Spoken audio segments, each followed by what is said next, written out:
Assalamualaikum warahmatullahi wabarakatuh.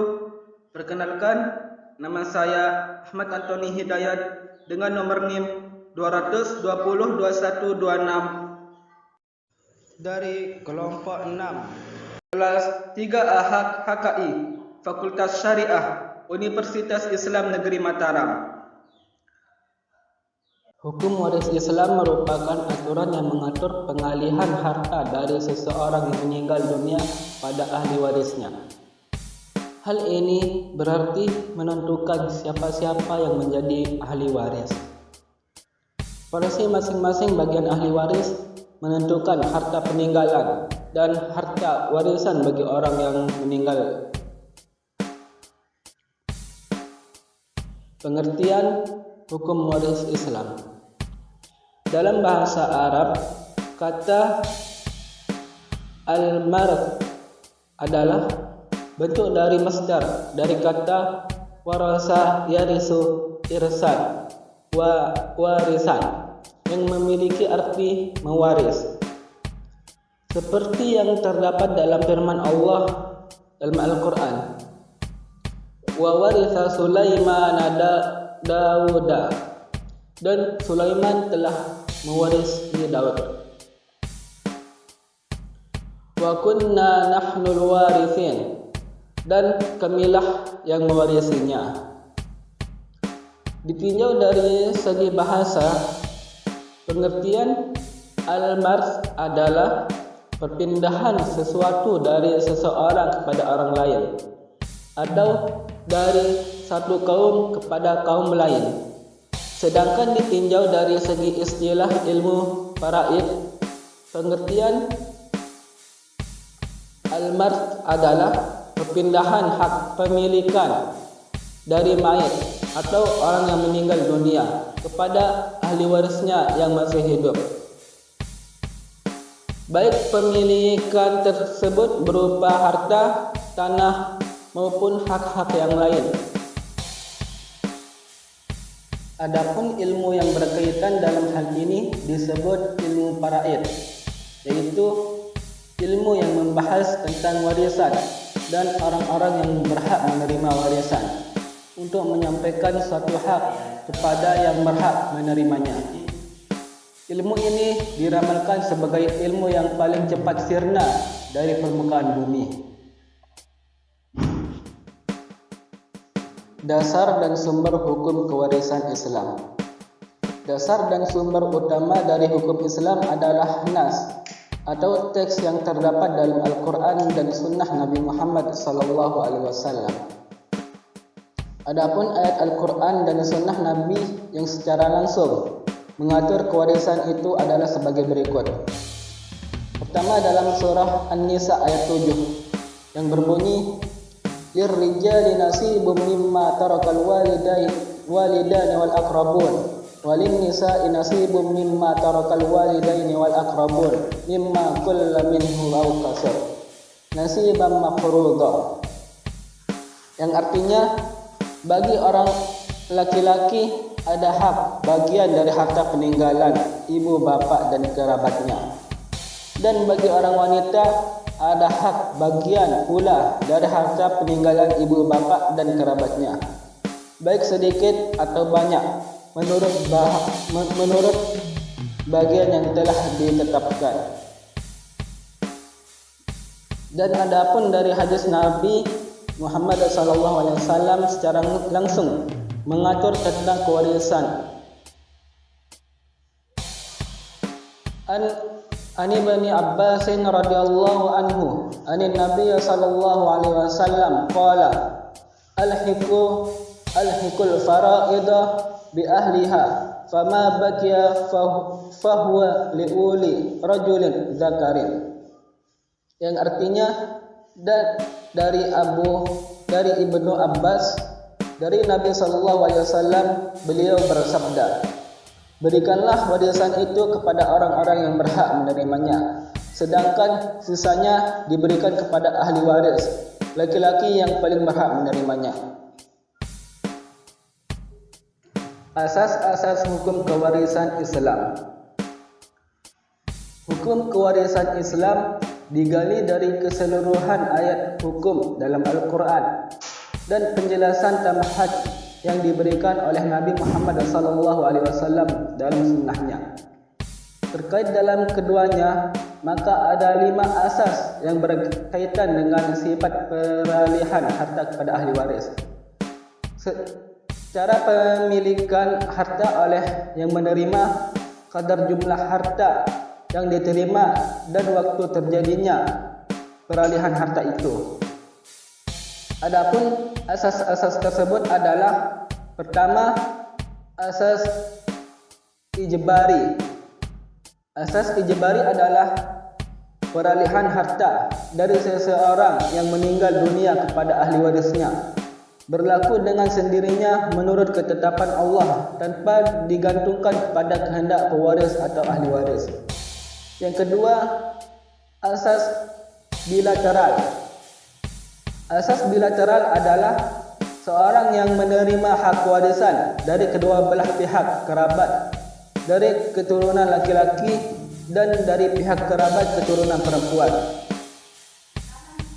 Yang ketiga adalah asas individual.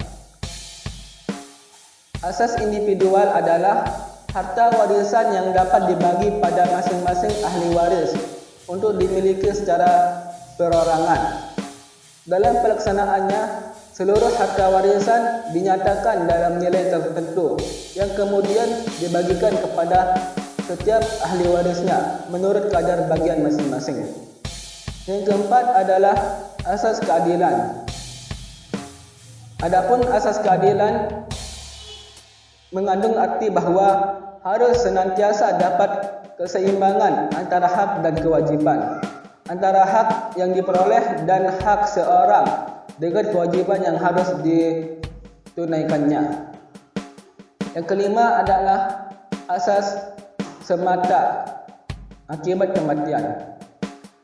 Adapun asas semata akibat kematian, hukum Islam menetapkan bahawa peralihan harta seorang kepada orang lain dengan menggunakan istilah warisan hanya berlaku setelah yang mempunyai harta meninggal dunia. Asas ini berarti bahawa harta seorang tidak dapat beralih kepada orang lain dengan nama waris selama yang mempunyai harta masih hidup. Hak dan kewajiban ahli waris. Adapun hak-hak yang harus dipenuhi terkait dengan mewaris atau harta peninggalan sebelum akhirnya dibagikan kepada yang berhak adalah sebagai berikut. Pertama adalah memenuhi biaya pengurusan jenazah meliputi memandikan, mengkafani dan mengubur secara wajah dan tidak berlebihan. Yang kedua, melunasi pembayaran hutang-hutang mayat, baik hutang kepada manusia maupun hutang kepada Allah Subhanahu wa taala. Yang ketiga, menunaikan atau menyerahkan wasiat kepada orang yang diberi wasiat dalam batas-batas yang dibenarkan syarak, yakni tidak melebihi sepertiga dari harta peninggalan dan tanpa perlu persetujuan para pewaris. Yang keempat, membagi harta tinggalan kepada orang yang berhak menerimanya.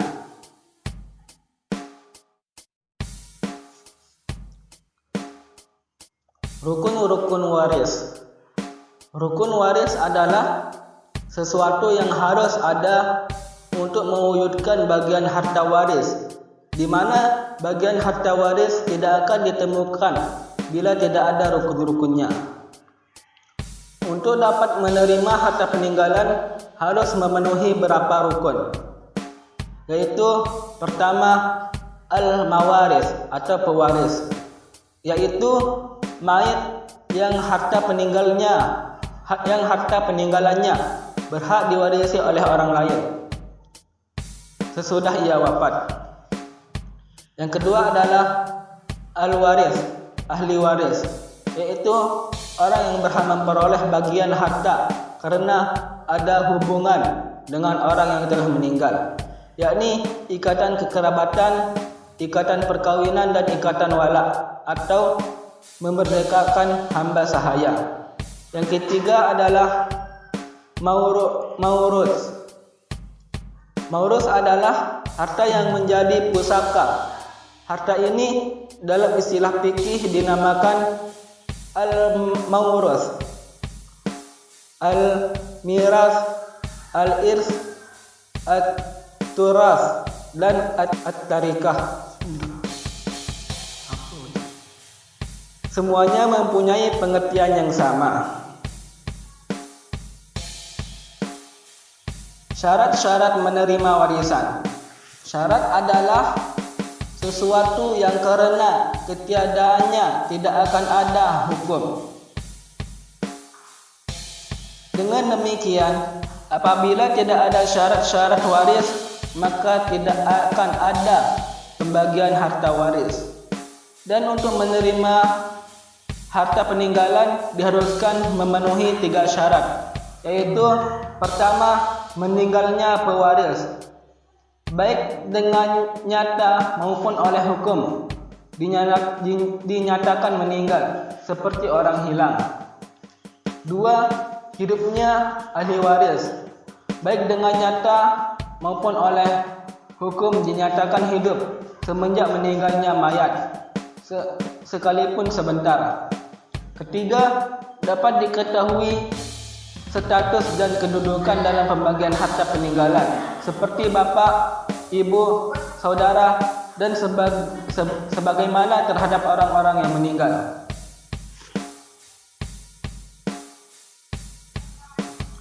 Sebab-sebab adanya hak waris. Sebab adalah suatu hal yang mengharuskan keberadaan hal yang lain, sehingga hal yang lain itu menjadi ada, dan ketiadaan suatu hal itu menjadikan hal yang lain tidak ada secara substansial.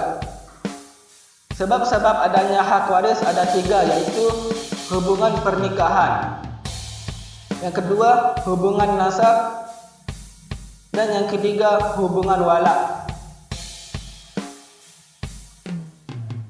Adapun sebab-sebab penghalang hak waris. Penghalang mewarisi terbagi menjadi 2 bagian, yaitu sebagian penghalang yang disepakati oleh para ulama dan sebagian penghalang yang diperselisihkan. Penghalang dalam memperoleh warisan yang diperselisihkan diantaranya adalah murtad, berlainan negara, dan ketidakjelasan kematian. Adapun penghalang mewaris yang disepakati oleh para ulama adalah pertama, beda agama, dan kedua, pembunuhan, yang ketiga, perbudakan. Mungkin hanya itu yang bisa saya sampaikan, kurang lebihnya saya mohon maaf. Bila taufiq wal hidayah. Assalamualaikum warahmatullahi wabarakatuh.